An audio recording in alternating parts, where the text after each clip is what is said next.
On knowledge, man. Last I checked, we still booming. I think we still booming.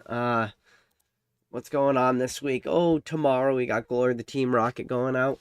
I think that's a lot going on in this hobby, but I kind of want to talk about just the title of this video right now. It's the secret. Just people don't really want you to know. Is it clickbaity? Yes, of course it is, but it's not really a secret. But it's something we need to talk about more. I've seen a lot of people making videos recently talking about Destin Rivals, saying how they're disappointed in Destin Rivals. I'm going to let you know right now, Destin Rivals is going to be one of the most hyped sets ever. It's weird. I don't know what to say. It's like, don't you guys already know that?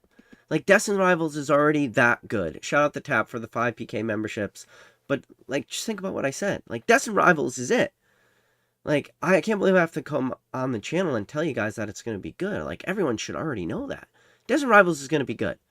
Glory of the Team Rocket is already, pre-sailing for super expensive. I just want you guys to think about a couple facts right now. Journey Together, which is a good set. It's not a bad set, but in the overall grand arching scheme of Pokemon, it's a mid set. And what I mean by it's a mid set is remove yourself from today and fast forward 10 years ago. And there's going to be a lot of sets that are going to be released in the next 10 years. And when people do their little rankings and their tier list, where do you think Journey Together is going to be on that ranking tier list in 10 years time frame from now? It's not going to be at the bottom, but it sure as hell is not going to be at the top. I just want you to know, Journey Together is a mid set. I don't care what you say. It's not a hot take. One of the reasons it's a mid set is just because there isn't that many chases, because it's only comprised of one Japanese set instead of two. It's not a massive set. There's just not as many secret rares. Therefore, it's probably going to be mid when people look at it in the grand scheme of things. Fast forward 10 years from now. That's it. With that said, Journey Together is the most successful main expansion we have ever seen from Pokemon, with arguably since base set. Going all the way back to 1999, when you used to have to stand in line on Saturday mornings for the Pokemon League at your Toys R Us, hoping you could get your hands on one pack because Toys R Us is always sold out, and they would put a booster box out on Saturday morning. That was your best chance to get a pack. Besides maybe base set, the most successful main expansion let me rephrase it this way, at release. Journey Together is the most successful Pokemon main expansion at release. There you go. For a mid set. Journey Together is so successful that we saw people picking up booster boxes at release, like when you could pick up a good deal, like $230. Sure, we've seen boxes drop a little bit, but they're still selling for far over MSRP. For a booster box to release at MSRP, first of all, is a huge anomaly in the history of this hobby. Sets never release at MSRP. The fact that Journey Together not only released at MSRP, it released way above. People look at like Surgeon Sparks. Well, PK, Surgeon Sparks did good. Well, Surgeon Sparks did actually really well, but at release, Surgeon Sparks, you could still pick it up for, $120, $130 a booster box. A far cry from the $200+ Journey Together was, which makes Journey Together the most successful, main expansion at release in the history. I don't think Journey Together holds up to be the best forever, but at release, it's the most successful. The most ever successful product, maybe you can say, is Hidden Fates. Hidden Fates is probably the most successful product at release because of just sheer quantities printed in relative to market demand. We saw Hidden Fates booster boxes, go all the way up to, or excuse me, not booster boxes. Hidden Fates ETBs go all the way up to $300. And even when Hidden Fates crashed, quote unquote, it crashed down to $150 per ETB, which was still triple MSRP. But that's not a main expansion. That's a specialty set, which came out in a weird timeline and had a lot of factors going for it. But as a main expansion set, Journey Together is the most successful. Do you know what is going to now surpass Journey Together as being the most successful main expansion at release? Think about it. Destin Rivals. Journey Together will now be surpassed by Destin Rivals. Destin Rivals will, after it's released next month, will become the most successful main expansion at release in the history of this hobby. And like I said, the only thing that could potentially have beaten Journey Together at release was the way base set was received. And I do believe that Destin Rivals will outpace what base set did in 1999. So while Journey Together is currently, at the time recording this video, the most successful main expansion that Pokemon has ever released for a mid set, Destin Rivals is going to blow that out the fucking water. So going to the title of this video, the secret on Pokemon investor haters don't want you to know. You want to know the most important things about Pokemon investing or just the Pokemon market or whatever. Listen, there's a lot of nuances to invest in. I do it all the time. You talk about the sets, you talk about the cards, you talk about print runs, you talk about all kinds of different things. You want to know the most important thing, the one thing that matters above all others, is just market confidence. That's it. That is the only thing that really matters. That's why when you want to be the blind kid playing pin the tail on the donkey, and like I mentioned on the last video, the whole board is just a giant ass, and every time you pin it, you win. You can be a blind kid, and you will win at pin the tail on the donkey right now, just because market sentiment is astronomical right now. I'm telling you right now. The confidence people have in the Pokemon hobby, in the Pokemon market right now, is at the highest it's ever been. People will want to scare you. They're going to want to say, oh, the uncertainty, and they're going to do all the clickbaity shit. I get it. Listen, I just did it. The secret people don't want you to know. It's like every other fucking stupid video that exists in the world, right? It's like, oh, here are the 10 secrets of, blah, blah, blah. These are all the things that gets the click. I get it. Everybody's going to say uncertainty and everything. The only thing that is certain right now is market confidence is astronomical. The only way people could start talking about the negatives of what this hobby is going to go through is we have to do the hypotheticals. The hypotheticals of what could reprints look like, and then the hypothetical, which is one that I find myself doing because you got to grasp on anything. We're all on the Titanic, and people are fucking still holding on to the hand railings, and the Titanic is literally like this, and people are trying to hang on, finding literally anything to talk about. And then one of the things is everybody's like, well, let's see what happens after the 30th anniversary. It's like, just really stretching, really just reaching right now. Reaching for anything. You're trying to grab onto something. Because the ship is hanging halfway up in the air. It's about to split in half. And you don't know what to do because this is literally uncharted areas for us. Market confidence is just too high right now. People are too confident in what the next set is going to be. I'm just going to be honest with you. The market confidence is so high right now. The next set's like the black and white set, but just let's say not even that. Let's just go 2 sets ahead, right? I'll give you an example of how high market confidence is right now. PokemonCenter.com right now could do a pre-release for a set. And the name of the set could just be Upcoming Scarlet and Violet Expansion. Name TBD, to be determined. Market price for booster boxes, $160 plus. ETBs, and they could put up pre-orders for ETBs, and it would just say, set TBD, to be determined.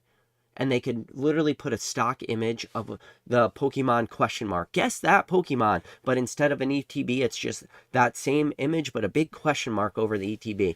Guess that set. And you know what would happen? You would never be able to get on the PokemonCenter.com because the queue would be 2 million people long. Do you hear what I just said? I just talked about a set, and it doesn't even have a name. It's just to be determined. It has an ETB. It doesn't even have a name. To be determined. I just told you that PokemonCenter.com would crash, and there would be a queue that would be 2 million people long. Yeah. You know why? You know why that's possible? It's not because people love the set at that point. It's not because people love the Pokemon that are going to be in that set. Because they like the artwork. Because they like the name of the set. None of that matters when I told you that the set name on PokemonCenter.com could be TBD, to be determined. And I just told you that there'll be a queue 2 million people long. And people will be crying and bitching and moaning and saying how they weren't able to get the to be determined set and how upset they are. And there'll probably be 1 million support tickets open up for PokemonCenter.com saying that your website is trash. How is it possible that as a multi-billion-dollar company you can't get your website to allow me to just buy this to be determined name of a set? All that is possible only for one reason, and that is market confidence. Until market confidence is shook or market confidence is broke, this hobby just does not slow down. It doesn't. You have to somehow, if you want, break the market confidence. And that's why you're going to see a lot of people talking about it. You're going to see people start talking about Destin rivals. I'm not going to talk negatively about it. You know why? Because I'm telling you right now, Destin rivals is going to be the most successful Pokemon TCG main expansion at release in the history of this hobby. So everybody could call it mid, you could call it what you want, you could think what you want, it doesn't matter. Because the market confidence throughout the rest of the hobby is the only thing that matters.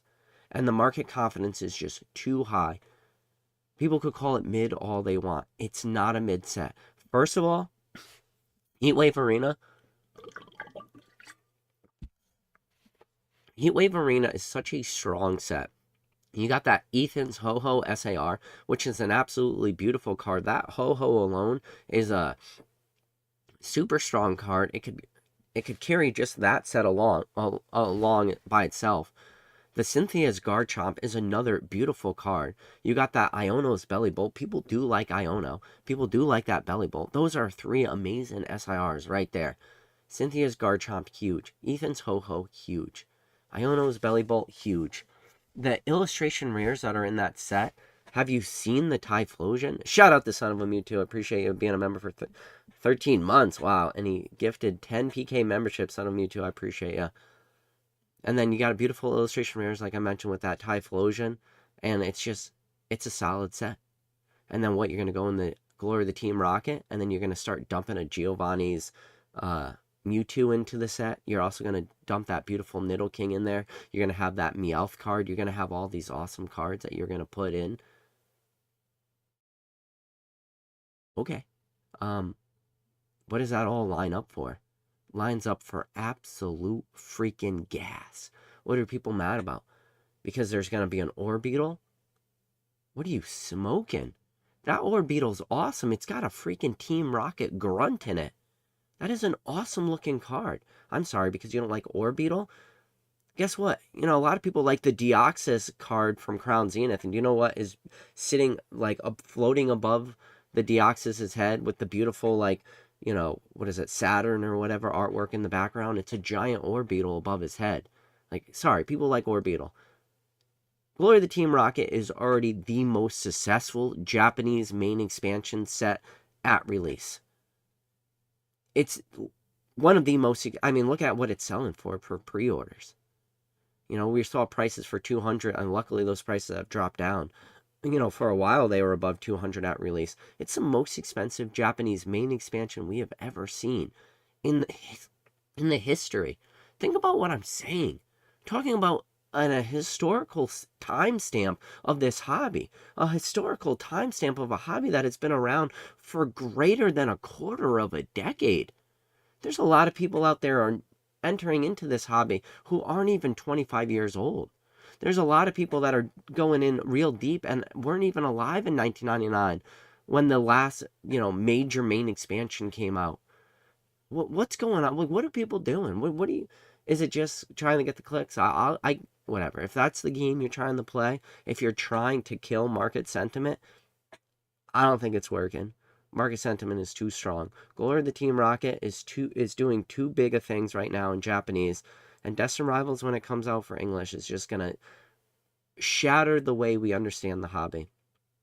Listen, I was able to get one Pokemon Center ETB at pre-order off PokemonCenter.com. I was able to get one Destin Rivals booster box off PokemonCenter.com at whatever, 160 plus change. I'm telling you right now, I'm very, very happy. Because I think market sentiment at the time of release is going to be astronomical. People will latch on to anything. People are talking about illustration rares and stuff. I hear that conversation get brought up a lot, how the IR market is dropping after the most craziest parabolic games we've ever seen, ever, on cards just overnight. Illustration rares all exploded, like across the board. Why? Well, QC for Pokemon really sucked. And because QC was bad, 10 rates were really low, but we just saw a lot of market manipulation. But where a lot of those cards settled were still way above their all-time highs.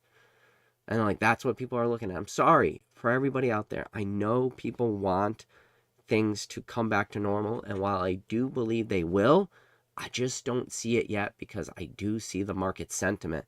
And the market sentiment is just too high. And now we're running into this weird thing too, is I run into an issue, and this is probably a problem that I have and probably a lot of you guys out there watching at home, is price memory.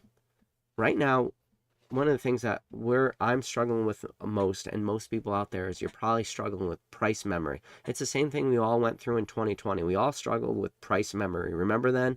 When everything went up parabolic and it was like, none of this stuff I remember being that expensive. Well, right now, there's a lot of new people entering the hobby. In fact, we're seeing more people enter the hobby on the daily than we're far outweighing all the people that are leaving, which we're still getting an influx instead of an outflux, okay? So keep that in mind. More and more people are joining this hobby daily. And a lot of that probably has to do for money. And then there's probably a lot of organic factors. And you got people from all ends of that spectrum, right, joining back into the hobby. And it makes sense. But with that said, I want you guys to think about something. All the people that are entering in right now, they all have new price memories. Their price memories are very different than yours, very different than ours. All these price memories are different. They only know stuff being expensive right now. So because they all have this price memory, I think when things do finally retrace, which they will, make no mistake about it, I promise you, things will retrace. What we're seeing right now is not sustainable. That I'll at least give you that. It's not sustainable. You can't have Journey Together be the best set at release in the history of this hobby, and then have the next set, Destin Rivals, will take that place and be the most successful set at release. And then the next set can't surpass Destin Rivals, and then the next set surpasses that one, and then you just keep having this go on into perpetuity. Where I know it's a meme, right? It's a meme, and I get it. I love the meme that the next set is always the best set. And people always ask that question, PK, what is the best set Pokemon ever created? And my answer has been, and it always will be, whatever the next set is. The next set is, I promise you, always the best set in the history of this hobby. Ironically, you think that sentence would get old and people would be like, oh, okay, it's a joke, but Destin Rivals is the next set. And Destin Rivals is the best set Pokemon ever made. Rewind before Journey Together, it was Prismatic Evolutions, and Prismatic Evolutions was the best set. You see, it's just going to go on. This conversation will go on for perpetuity. That never ends. What the best set is, that conversation. Well, I said it's impossible for the next set to outpace the last set on popularity and go into perpetuity from now until the day you take your last breath and the day I take my last breath and they finally put me 6 foot underground, which might be tomorrow for all I know, but maybe some people wish it was tonight. But with that said, that can't happen forever. But what can happen into perpetuity is the next set will always be the best set. And that is just a meme, but it's also the truth. But I'm telling you right now, market confidence is just too high. I started going off on a rant on my last video and just telling you guys like all this bad stuff could happen. I said in my last video, I told you the stock market could cut in half, 50%. And I told you, you know what would happen? You'd have bankers in New York City going to the top of skyscrapers and they'd be jumping off, doing swanton bombs right off of skyscrapers on the cars, just like they did in the 1920s when you had, the stock market crash in 1929. You saw all these stockbrokers jumping off of buildings and stuff. That would happen if the market crashed 50%. And people's IRAs would be wiped out. People's 401ks would be wiped out. People's pensions plans would be wiped out. There would be mass chaos on the streets if everybody's retirement accounts tomorrow just cut in half, 50%. There would be mass chaos. It would be the worst day in the history of the United States stock market, and it would be one of the worst days in the global market's history the history of not just the United States, but in the history of the world. It would be the worst day ever if the stock market cut 50%. And I said it on my last video, and I want to say it again. But you know what would still happen on the same day? If PokemonCenter.com re-released Destin Rivals ETB tomorrow, even though the market crashed 50%, there would still be a fucking queue on the Pokemon Center. Do you hear me? There would still be a queue. And I just told you that the world will have gone to shit tomorrow. And there will still be a queue. If you heard what I said and you do not believe that there would still be a queue on PokemonCenter.com, well, you are smoking dust. Because that is just the fact. And though, you know why? Because while everybody would lose confidence in the stock market, in investing, in the US dollar, in the trade, in the presidency, in the country, in the world leadership, would lose faith in damn near life itself, there would still be a queue. You know why? Because the one thing people wouldn't lose confidence on tomorrow would be that Pokemon is still a good investment. Because that is what market confidence is. And if you want to tell yourself that if the stock market cut in half 50% tomorrow, there wouldn't be a queue and you could just go leisurely throughout your day at any point. No, look, the Rattle Discord just fucking pinged me. Oh, well, Pokemon Center, Destin Rivals ETBs are up on Pokemon Center. I'll come back in a couple hours and just go mosey on in because the stock market crashed 50%. And there's no way anybody's buying these ETBs today. So I got nothing but time. No, no, no, no, no, no, no, no, no, no, no, no, no. That is just not the world we live in. That is all market confidence. What do you want? What do you want from this hobby? What more could you ask for? What more could you want? Do you think that is a lie? Do you think anything I said was a lie? Do you think that's not possible? Do you know how many bad things in the world could happen? I just talked about the stock market because that's the easiest, that's the lowest hanging fruit. Terrible things in the world could happen tomorrow. Unimaginable things. And there would still be a queue. We could have you could probably go sit on and think about the deepest, darkest, worst possible things that could happen tomorrow. With the exception of an EMP burst and knocks out all electronics throughout the world, and an alien invasion comes down and starts doing straight out of Independence Day. With the exception of that happen, there's a lot of bad things in the world could happen, and there would still be a queue on PokemonCenter.com tomorrow if they re-release Destin Rivals ETBs. That's just market confidence. You say what you want. You can make all the clickbaity thumbnails, and you could do what you want, and you could say what you want. At the end of the day, there would still be a queue. Now, how long does this last? I think that's the question everybody always asks, and it's a question I ask myself on the daily. Listen, I pushed all my chips in on the table. I showed my hand. Everybody sees my hand. My chips are on the table. I showed my hand. I mean, you can't call somebody's bluff when they got no more chips left in front of them. When you are all in and your cards are showing, there's no bluff. I mean, this is what I have. This is my hand. I'm pushing all my chips in. You could either call me or you could fold. And all my chips are in. I flipped over my cards. I'm all in. I mean, I'm all in. Every day. You know what's crazy too? Every day that goes by, another opportunity arises. How is that possible too? How can opportunities keep arising in this hobby? Because you would think that this hobby is as maximized as it could possibly be, right? That's the thing too. With all the craziness that's going on, there's so much of this hobby that is just either underutilized by a lot of people or looked over. And one of the things I'm trying to do is trying to get through my biases. I got a lot of biases in the hobby. I got a lot of ways that I do stuff for a long time. You got to pull yourself out of your comfort zone, right? And you just got to push your biases away and say, listen, If there's opportunities in this market, might as well take advantage of them now. I don't know how long all this stuff could last. I don't know how we could be going through the booms of booms of booms. And with all that said, there's still opportunities coming up on the daily of just underutilized areas of the market right now. You know, I mean, it's crazy too. I hear, you know, one of the things I hear probably above one of the big sentiments I hear a lot is talking about PSA grading turnaround times.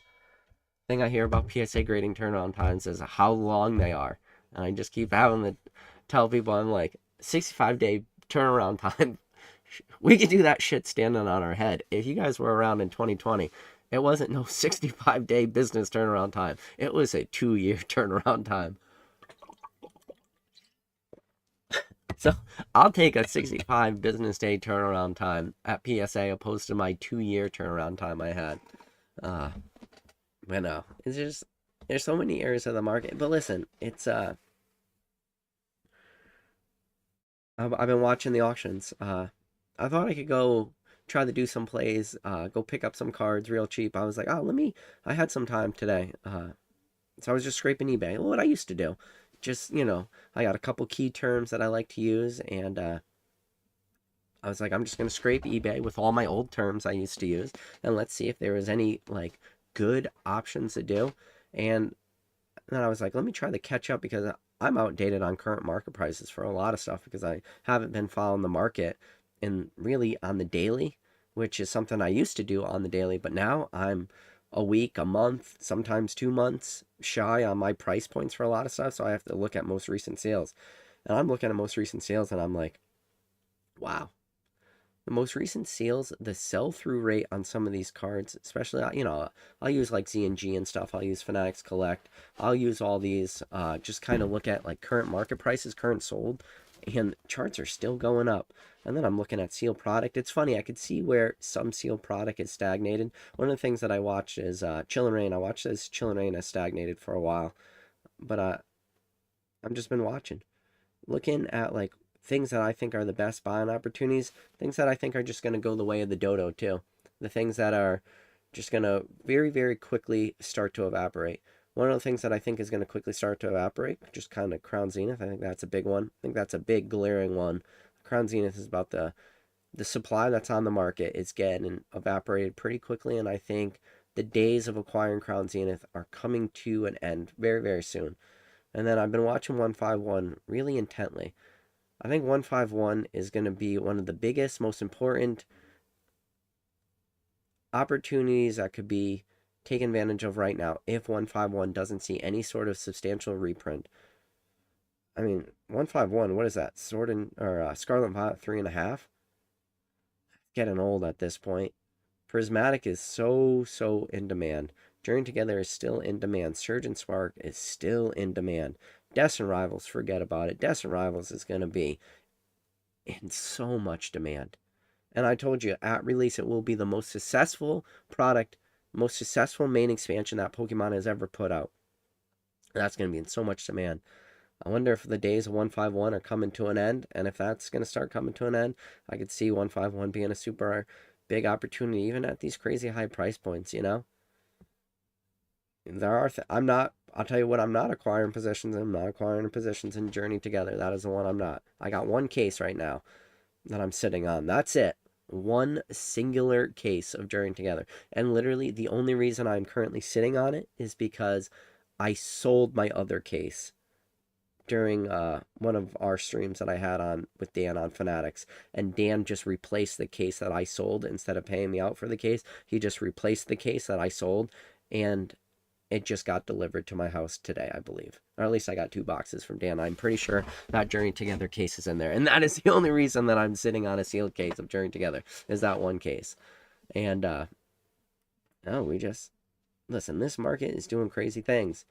Surgeon Sparks is going to be interesting. I think Surgeon Sparks is prime for a reprint. I don't know if Pokemon can. That's another thing. I don't know. I know Pokemon can go and reprint some stuff, but I don't know if they can go back and just reprint like main expansion shit. right now we're coming towards the end of Scarlet and Violet, and I don't really see much on like the horizon either. I don't know what the next sets are going to be. You know, Evolutions is XY 12. Cosmic Eclipse is Sun and Moon 12. Silver Tempest is Sword and Shield 12. You know, we're going to get 12 sets for Scarlet and Violet. Now you could go back in time. You think about like Diamond and Pearl. Diamond and Pearl only had 7 sets. Stormfront was DP7, so Diamond and Pearl 7 was Stormfront. And then you had like your smaller sets, like your Heart Gold, Soul Silver, Triumphant, Unleashed, Undaunted. And then Call of Legends, which I guess is a standalone. You got Platinum, base set, Rise and Rivals, Supreme Victors, Platinum Arceus. So those are like specialty mid-air kind of sets. So like Heart Gold, Soul Silver only has 4 of them, plus Call of Legends. The Diamond and Pearl, or the Platinum series only have 4, so maybe we'll see like mid-air shit. I don't know. You know, it's easy. You could break it up. But even like the WotC sets, and there was no like real definitive point in there with, and then the same thing with like the early Nintendo stuff. Nothing really is the definitive, you know, this, they're all kind of independent on their own though. Maybe you didn't really have like a whole timeline though. It doesn't really come until the Diamond and Pearl. Like when you think about it, it's just like you got your OG base set. I guess there's timelines. Base set Jungle Fossil, base set 2 Team Rocket, and then, you know, Neo Gen, I guess, is like your gold and silver timeline. So Neo Gen base, Neo Discovery, Neo Rev, Neo Destiny.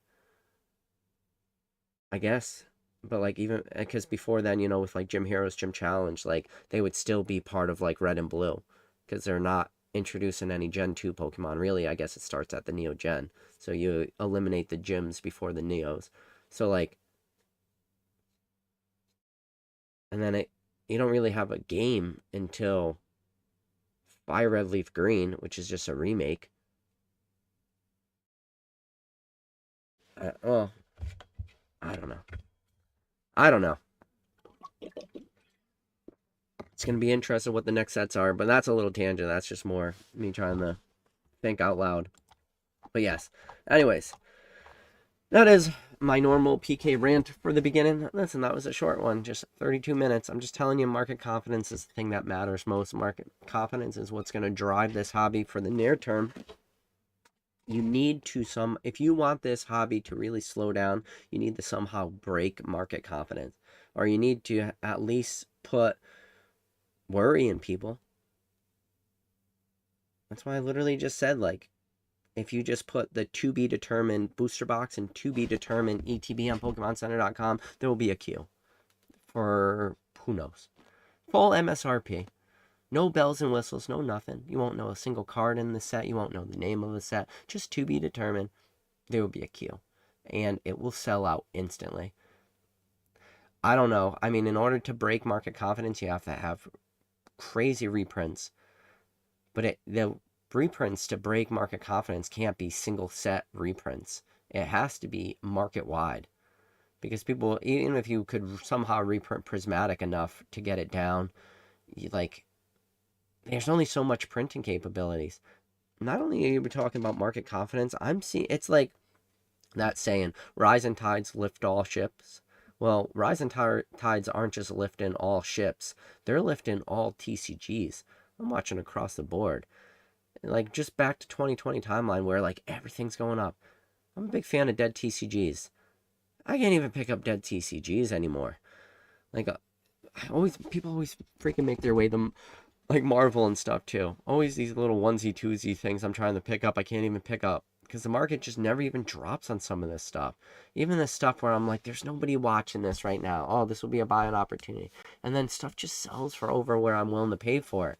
For stuff because I don't have some like attachment to it. I just want to add like 1 or 2 booster boxes of certain things to my collection just in order to keep picking up these dead TCGs. And I can't even do that because I'm watching as like just the confidence in the entire hobby is so strong. And listen, I just went on We'll look on Hills Wholesale Gaming. MetaZoo, they put the booster boxes for 85. By the time I found out about them, I went on to Hills Wholesale Gaming. I was like, oh, new MetaZoo, I'll buy a box for 80. I already sold out. It's like even that market confidence was super high. And then I like to scrape a lot of stuff. Try to find just like onesie twosies of stuff, and I just can't. Market confidence the only thing where market confidence is actually not high is I'm starting to see a lot of sports people move into Pokemon, which is a good thing.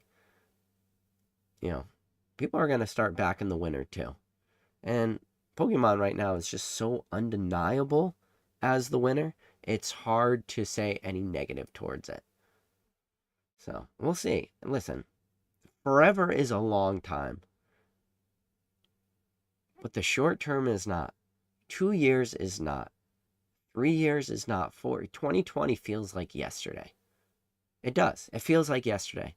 That's coming close to a half decade ago was 2020. Time just keeps moving, guys. So, we'll see. But for the near term, I just don't see this stuff slowing down. Got number one mod in the game, Drew. Good to see ya. We got Kobe. Kobe says, is this the PK After Dark I've been hearing about? I don't know about After Dark. Just a little bit more, maybe unfiltered PK. Poopin' Turtle said, the Salamence, Whale Lord, Articuno, even the Volcano are super good. Could be a sleeper pickups. Maybe. I think Journey Together just keeps getting printed, though. I think Journey Together will be the first set that if reprints can start knocking stuff down, maybe Journey Together will be it. This will be one of those cards I'll be interested in. It's just the box top promo for Journey Together, because right now the regular ends, which I don't like this. I don't like that the box topper was just a stamped card of a card already in the set. Like, that is not like Pokemon to do that for a box topper. That is very rare. One of the things nice about box toppers is that they are rare promos, with the exception of like the original box toppers. So your original box toppers came in Legendary Collection, Expedition, Aquapolis, Skyward. Those were all reprints of the cards that were in the actual boost or in the actual set. But the thing was, they were all jumbo, where like your Glory of the Team Rocket, your Hidden Legends, your Legend Maker, all those cards were just regular size Pokemon cards, but they were all like different artwork. They weren't reprints of a card in the set, which I think is very weird that Pokemon did that with the Ends Reshiram. It just feels very, very lazy to me. I don't know why they wouldn't do exclusive artworks. For the majority of box toppers, they are exclusive artworks. That Charmeleon is a perfect example. Shout out the Pikachu from Legend Maker, Shout out the Groudon from Hidden Legends. Like, there's a reason those are all different artworks. You can only get them as a box topper. You can't get them in the set. I just don't like that. It feels very similar to, like, when Pokemon will reprint promos like this. So, like, the Fart and Pikachu. So this is the Fart and Pikachu. Like, most people know this Fart and Pikachu when it's got that 25th anniversary stamp on it, because the 25th anniversary stamp came out in the General Mills, and then this was a Check Lane Blister promo, so it's a little bit different. Like, I don't know why Pokemon reprints certain stuff for more exclusive. Like, I don't like that as much. Queso Loco said, what are the top 5 PK? What are the, hold on, I scrolled too far down. I skipped tap. Let's see. Queso Loco said, what are the top 5 PK? I don't even know. What was I gotta go back to it again. I don't remember what I was saying. Top 5. Sealed Monster says, Hidden Fates is fun as fuck to open. It is. Chill Phil says, is Ethan's Ho-Ho gonna be in Destin Rivals? It is. Tap, good advice. I like the video right now. Fresh Tat says, we live in a world where you can pick up any what will be the way for us to go back. I don't know what that sentence says, Fresh Tat. Drew says, to be determined, best set ever. Fresh Tat says, to be determined ETB. I'll tell you right now, if there was a to be determined ETB on PokemonCenter.com, you better bet your ass there would be a queue. GC says, there are no mid sets if they all rise in price over time. Oh, well, I guess that's one way to look at it. Unless, good luck with your loose packs of Darkness Ablaze and tell me that all mid sets don't rise over time. Maybe if you got booster boxes, that's a different conversation. It really depends on the product. But your loose packs of Darkness Ablaze probably aren't doing as good as your Darkness Ablaze booster boxes. Argus says, I don't know, man. People love black and white. That might do stupid numbers as well, and maybe better. Augurs, you want to know why? Because that is going to be the next set. Augurs, you are making my point. The next set is the best set Pokemon ever creates. And then after black and white, it's going to be whatever comes out after that. And whatever comes out after that. Whatever comes out after that. Of course, it's going to do stupid numbers. Everything is doing stupid numbers right now. But in the foreverness, which is this hobby, because at this point, I'm just at the... Listen, I think I do not outlive Pokemon. Maybe if you asked me 10 years ago, I can say there was a way I could outlive. I just can't. I cannot outlive Pokemon. Pokemon's going to outlive me. Trading card games right now are not slowing down.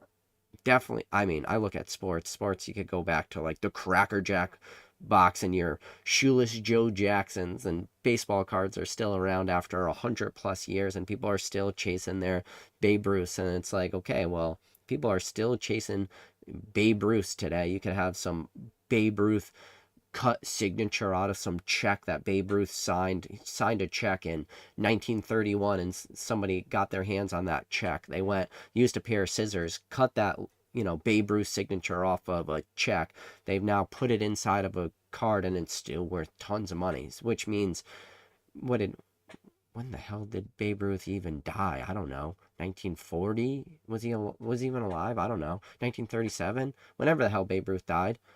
And fast forward 100 years later to 2025, and a Babe Ruth cut signature card is still a super expensive card. And it's like, all right, well, if 100 years later a Babe Ruth card is still desirable as a card in a set of some special one of one, what's a Charizard going to look like in 100 years from now? Could a Charizard still be inexpensive, still be a sought after card? I don't see why not.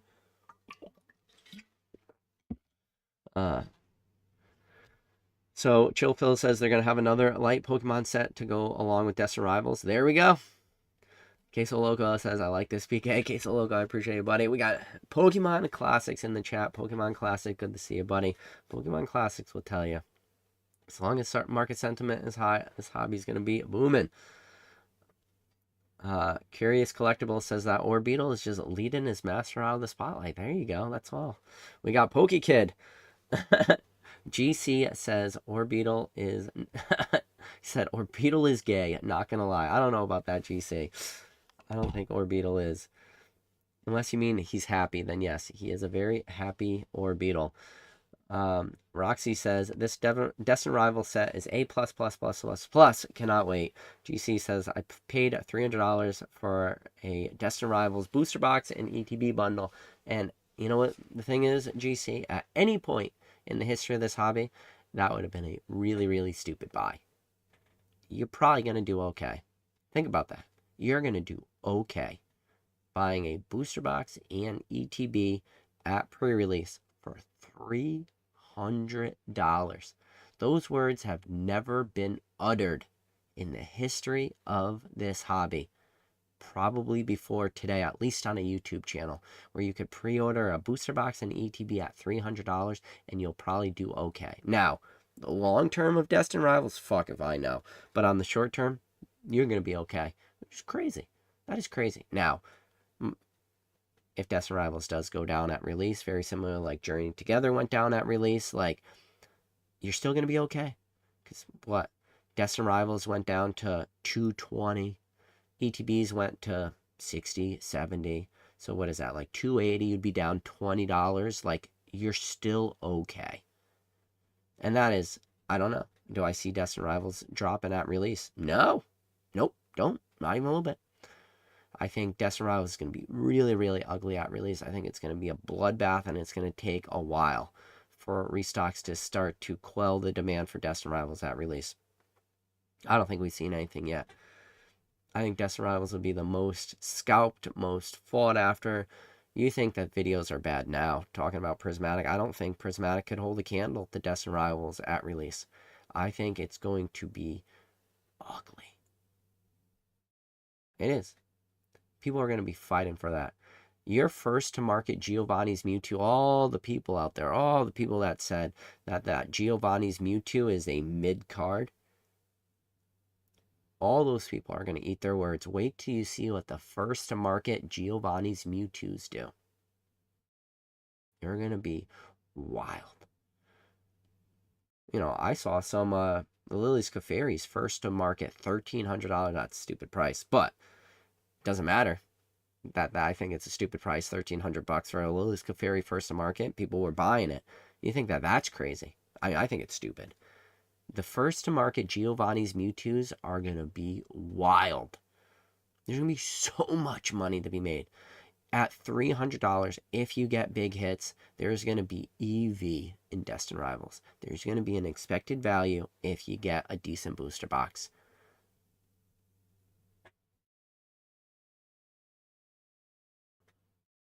You got to struggle with that sentence. $200 booster box in Pokemon. Now, $200 booster boxes on other TCGs, your One Pieces and your Dragon Balls, where you got all these, you know, super rare, you know, cards that, you know, some of them are super expensive. No, we're talking Pokemon. We're talking the most printed TCG in the world. Make no mistake about it. You can say all you want. Pokemon is the most printed TCG, and it's not even close. You know, we give shit about, you know, a shout out to old MetaZoo.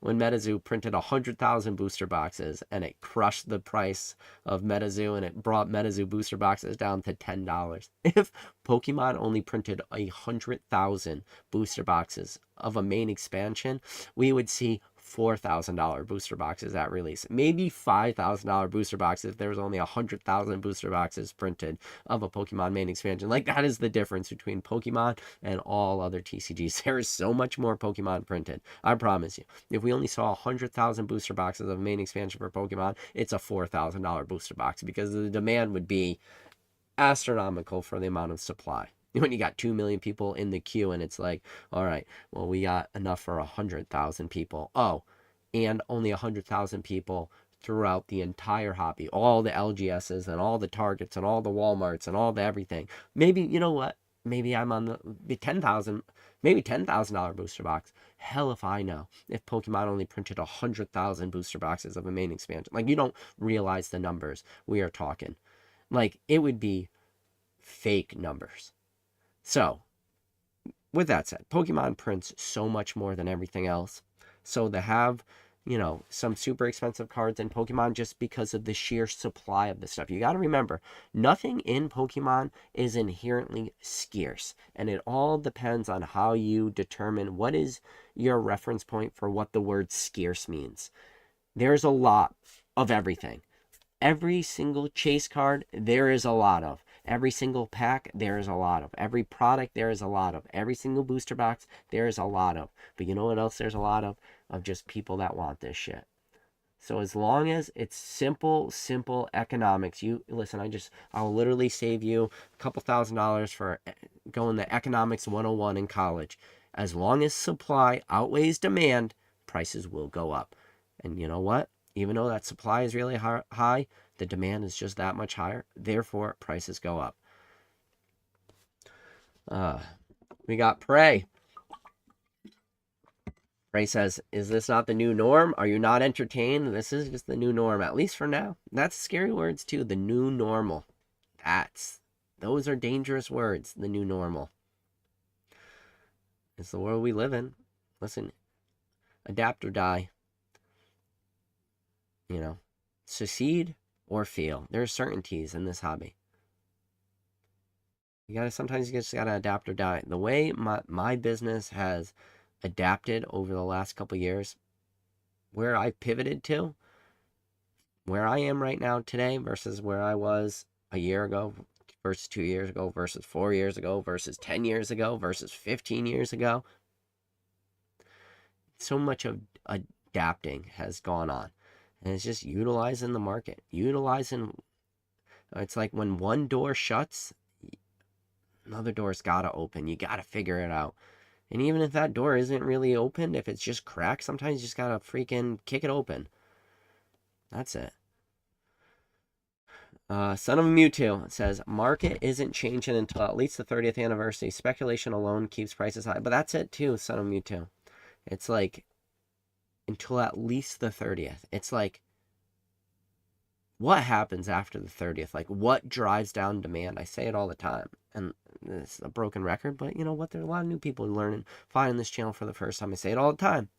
If Pokemon tomorrow says, hey, after the 30th anniversary, we're finally making, and they're going to just call it PK. They're going to use my names in it. They're going to call it the PK Super Smash Brothers set.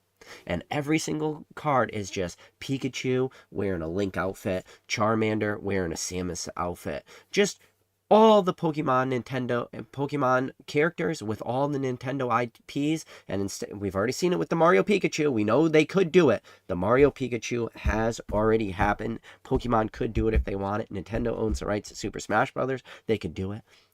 Just imagine. Like a little Pikachu, but with the fox outfit on. It could just be all Pikachu with clothes on. If that set comes out after the 30th anniversary, literally they call it the PK's Super Smash Brothers set. And everybody's going to be like, what does PK mean? And they're like, oh, you know, that's PK. Like the guy from YouTube that has 6,000 followers. That little guy who literally they named the set after him. If that set comes out after the 30th anniversary, like there is no slowing down. If anything, that's the best set Pokemon ever created. Because it will be the future set, and the next set is always the best set. That's just where we live. GC says, Pokemon community are a cheap bunch of folks. Every hobby has scalping, and every hobby has folks that pay market. The loudest are always folks who can't pay or won't pay market. They aren't the majority anymore.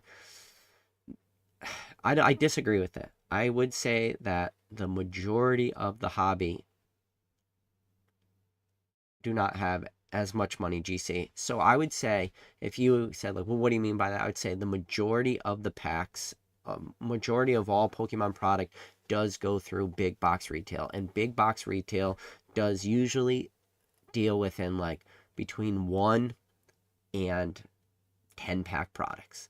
So, like, 1 pack being just a regular sleeve blister pack hanging on the wall, a 3-pack blister, 4-pack collection box, some 5-pack collection box, some figure collection box, some specialty set which has 7 or 9 or whatever, some ETB that has 10 packs. I would say the majority of all Pokemon packs, when it comes to people buying GC, I would say the majority of those packs are sold in single packs.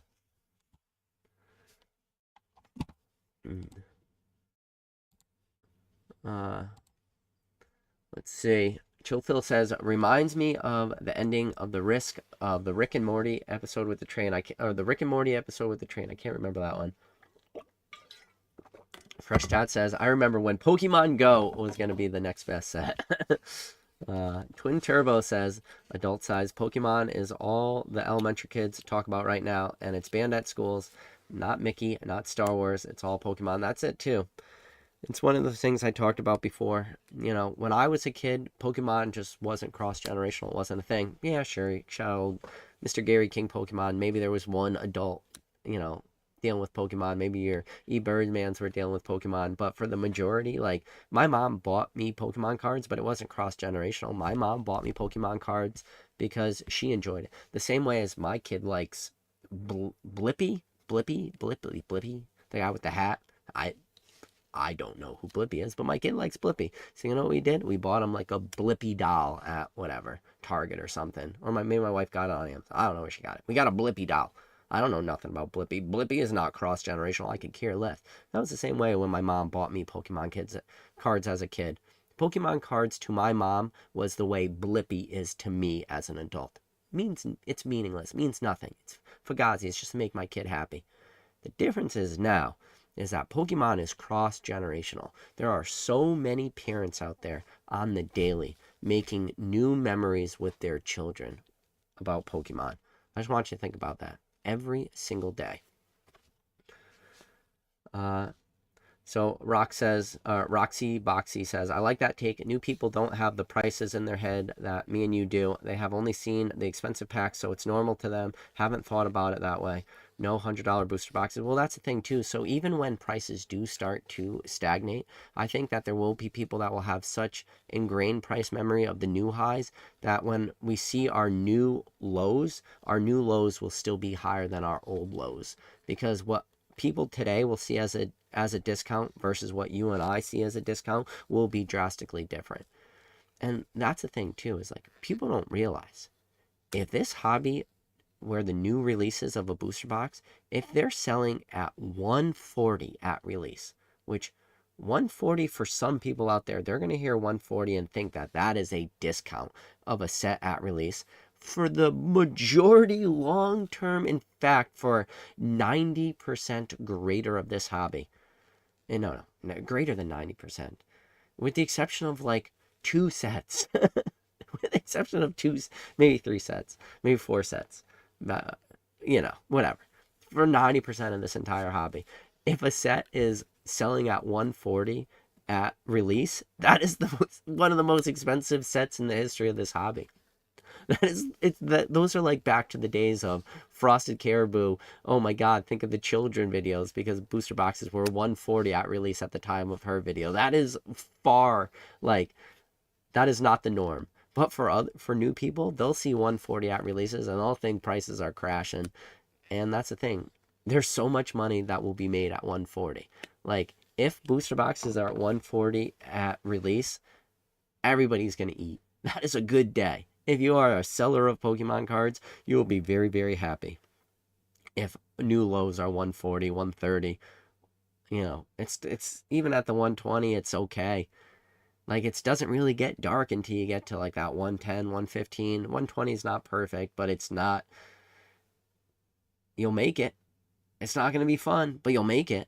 Unless, at 120, like the way this product is just being distributed right now. I think that's a gross thing right now. I just think that the way product is being distributed, it's just, I'm not going to go on my whole rant, but it goes back to the whole distribution model. It's like the biggest lie people with distribution were ever told was the more money you spend at distribution, and if you buy the crappy products, when the good products come, you will be rewarded. That was the biggest lie ever, because that's why, shout out to the Rattle Discord. That's why you could have one of the Discord bots could be for Ace Hardware. Yes, you heard that correctly. There is a Rattle Discord bot for Ace Hardware. Well, why do you think Ace Hardware is selling Pokemon cards?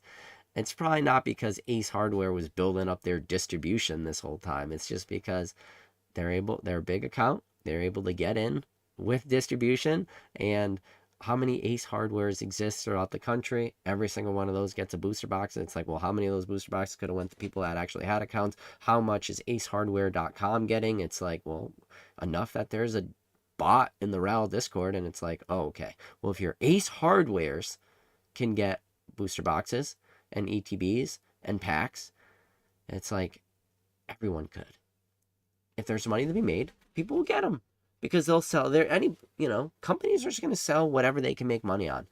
Once again, I just saved you a whole nother couple $1,000s for Economics 101. If companies can make money selling a product, they're going to do it, especially if they could fucking care less about them. And I bet you a lot of these companies could care less about Pokemon. And all these people that, blood, sweat, and tears into building their Pokemon businesses for the last years and years and scraping together and selling every single, build and battle box and every single, product, every single build and battle stadium, and they had to lose money on every single one because they couldn't make money on build and battle stadiums, and had to buy all these like weird collection boxes and just lose money for years for the pipe dream that one day a good set will come and they'll be rewarded. Like, that was the biggest lie that was ever been told. There's been a lot of lies in this hobby. That is a big one. Pokemonster, hello everyone. Rant always refreshing, love it. Love you, Pokemonster. Appreciate you hopping in. Maze 1234. I don't know if there's smoke and dust, but they're definitely not paying attention if they don't believe that. So First Tat says, the bots took over. I believe there would be a queue. There would still be a queue. Let's see. Bottle of Bumpy says, are you buying anything from the UK? So Dan has talked about where Dan picks up product, and we do pick up some product internationally. Yes, we do. So Poopin' Turtle says, should we hoard 151 and Crown Zenith slabs? So I look more for, I like sealed product over singles personally. So Poop and Turtle said, like, why are collection box promos regular EXs? Playability. A lot of that is more playability aspect. So collection box promos, your biggest collection boxes are going to have your most playable promos. That is one thing Pokemon does better than all other things. Like, this Reshiram is not like this is not a playable thing. They didn't make this a box topper to put it in the hands of more players. Like, that wasn't it. Most EX collection boxes and most collection boxes is just to get the playable singles in the hands of the people that need it. Pokemon is very, very good. A lot of people will do well, please, won't somebody please think of the players? It's the players. The players get hurt when prices are expensive. You know who? That's a lie. That is a lie. You want to know why that is a lie? When players actually could build decks cheaper during periods of times like this, because there's more sellers on like your TCG player. The more sellers that are on TCG player, the more product that is being open, because most players use what you would consider to be bulk, your trainers and stuff like that. Now, if they want the flashy deck, if they want the super alt-art variants of some of these cards, then yes, this is a very bad time for those people. For people in this hobby who just want the playable, like, game pieces that they actually need, this is one of the best times to be a player, because prices are so cheap.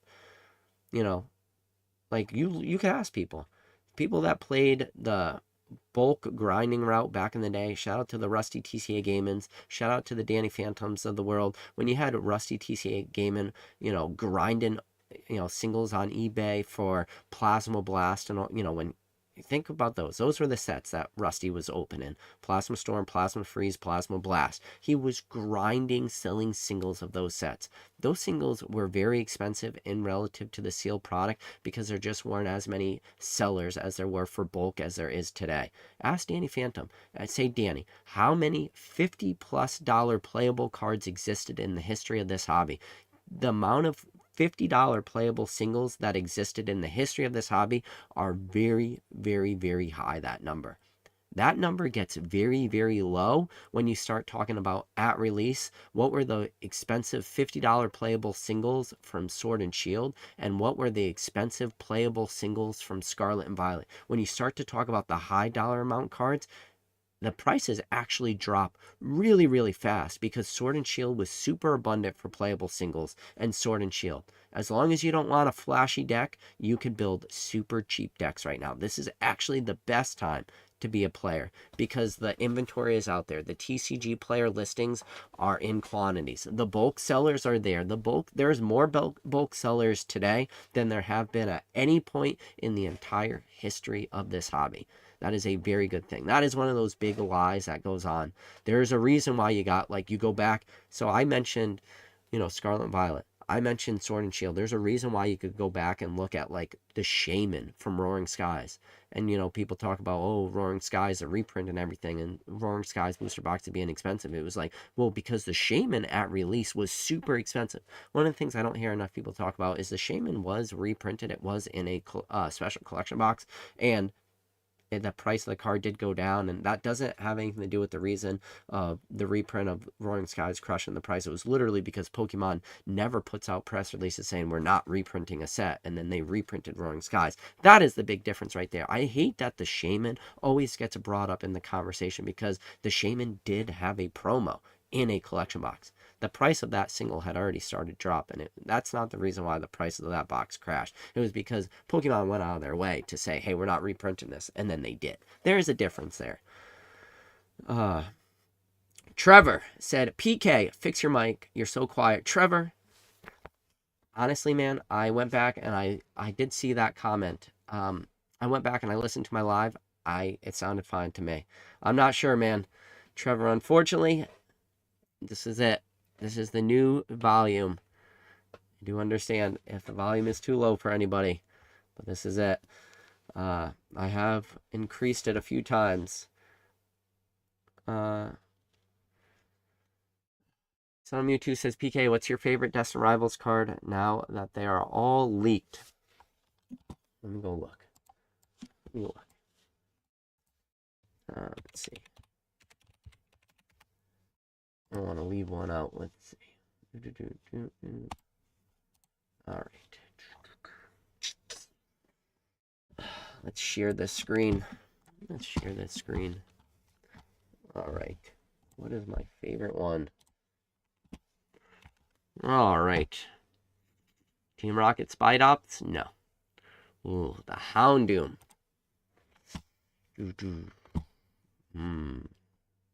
That's up there. Oh, the old Blaziken. That's up there. What is that, a Shelter? Oh, I like the Wobbuffet. I think this is going to be the ETB promo. There it is. There's the old Orbeetle. People give this card trash. Got the old Weezin. I think he's in love with the Weezin. I think he's into some weird shit right there. That's kind of weird, right? I don't know. He's a Team Rocket grunt. Look, what is he wearing? Look at that goatee. Look at his hair. Ugh. You know who Sydney is? You ever seen the Sydney full art trainer? The guy who's like, it's in the Sydney from Fusion Strike where he's pushing back his hair. It kind of looks like a Sydney, but dumber. Got the old Murkrow. She's in love with the Murkrow. Look, they're all in love with the. I think they're about to make out. This is like their first date. They're out. The Murkrow. Look at him. He's shy, but she's into him. They're about to start making out. Pokemon's starting to cross the line, in my opinion. Somebody out there just said wood. Oh, you guys are disgusting. Oh, wood on the Murkrow? Oh, you guys are more disgusting. Oh, the old Zacian. Where's that? A Zamazenta? That's Zamazenta. Oh, Raticate. Look at that. The Meowth. Kangaskhan. A Boliv, or whatever the Rockets Moltres. These are just regular SR Giovanni Mewtwo. Beautiful. Giovanni's Nidoking. Crobat. Giovanni's Persian. Dude, these cards are sick. Where are the SIRs though? Alright, here we go. Here are the SIRs. Alright, let's look at the SIRs. Oh my goodness. The Moltres is beautiful. You tell me you don't like this card. You tell me you don't think this set this set is gonna slap. Oh my god. This set is gonna slap. Oh, the Giovanni's Nidoking looks so good too. The Crobat with the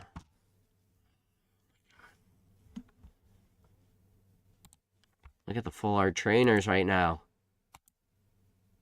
And there's a gold Giovanni's Mewtwo. I don't know. To answer your question, I hate it. I hate it that it goes between these two. I hate it. You know why I hate it? Because they're the freaking, probably going to be the two most expensive cards in the set. And I hate when my favorite card is the most expensive card. I think just by sheer stubbornness, I'm going to say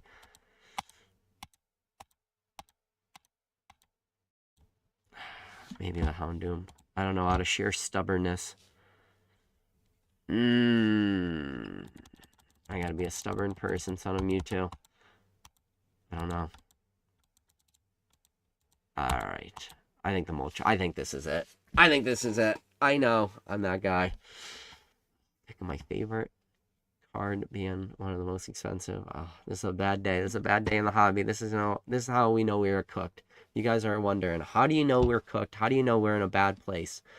Because my favorite card is an SIR. Alright. Oh boy. Dark times ahead. I hope you guys are ready for dark times ahead. Let's see.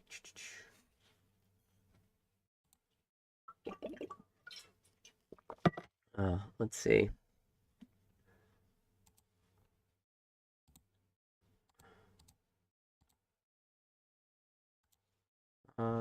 They just announced strong evidence. Alright, I scroll back too far up. So we got Kelsey says, in the Game of Thrones, you win or die. It makes so much sense. Pretty much, yeah. Kelsey says, I'd totally buy a Super Smash Brothers Pokemon. I mean, it would be the greatest set Pokemon ever created. My son's in kindergarten, and they're already taking Pokemon cards to school and trading with his friends. That's how you know you're raising them right. Pokebana says, I really need to have my photo just auto-swapped to YouTube on Thursday at 9:15. Sad I missed most of this one. Pokebana, I appreciate you, though. Perfect time to build your deck for the most part. So much being open, so many affordable singles. The occasional meta card needed is fours, but for the most part, you can build a deck for sub $50. For the majority of this hobby, it was actually relatively expensive to build decks, at least in relative. Pokebana said, don't forget to hit that like button, help PK out. Yeah, if you guys hit the like button, it definitely helps me out. Yeah, people are saying, Kelsey says, PK, love the unhingedness. It's fun. Yeah. Keza Loco said, the hell is going on there? Kelsey said, but yeah, why are they all looking longingly at their Pokemon? Listen, if Pokemon, they put an ENS PP up in Journey Together, I think Pokemon knows what they're doing. Jimbo Slice says, PokeKid says, PK, this set is going to break the hobby. It is. It's the next best set. It's the best set Pokemon ever created. It is what it is. So Jimbo Slice says, people are impossible to please. Hold on. Ralph says, at Hot Singles CCG, some singles were stolen. I missed the earlier comment, but Jimbo Slice says, people are impossible to please, and they build some wild expectations in their mind before the set is even revealed. Also true. I mean, this set is going to slap, and it's going to be the most successful set that Pokemon has ever put out. Now, you guys are going to ask me, it's like, tell me, why are you hopeful in Pokemon in the future? And I'm hopeful because, do I think that Destin Rivals will be the best set that Pokemon will ever make? Meaning, do I think that no set ever outpaces Destin Rivals? Well, the answer is a hard no to that. I don't even give it a 1% chance that Destin Rivals is the best set that Pokemon ever makes. I say that is almost a certainty that a set outpaces Destin Rivals. So it's like, so Destin Rivals won't be the best set ever? No. So that means there's going to be better sets that come out in the future? Yes. So that means this hobby is going to be in a better place in the future? Probably. Like, that's it. I'm always hopeful for the future, and as long as I'm hopeful for the future, like, the future of this hobby is so bright. That's just because the confidence is there. I do not believe that the best times are behind us. I think the best times are still in front of us. I felt the same way in 2012. I felt the same way in 2015. I felt the same way in 2020. I don't know if I felt the same way in 2021, but that was my mistake. I thought we were living in the best of best. I thought we were living in the booms of booms. I've used those words. 2021 was the booms of booms. Well, I was wrong. And I'm so happy that I was wrong in 2021. That was not the booms of booms. Right now, we're in the booms of booms. And then I hope that in 4 or 5 years from now, we talk about 2025, and I go, I was wrong.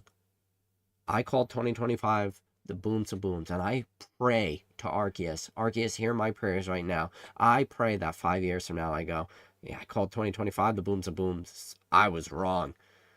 I was so freaking wrong. I hope that happens, because that means I'm in a good place. That means you are in a good place. We are all in a good place. Just like right now, today, I hope for the majority of people watching this, I hope you guys are all in a great place. This is a great hobby right now. Katie's mad. She said, where's my Rocket Jinx at? We were robbed of a Jinx. Let's see. All right, guys. I made it to the bottom of chat. As always, I appreciate every single one of you guys. It was a shorter PK rant tonight, only an hour and 13 minutes. If you guys are new to the channel, do me a favor.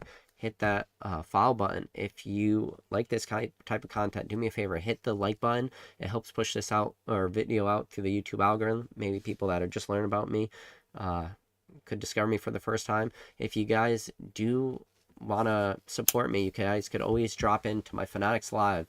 I do stream Monday through Fridays at 11 a.m.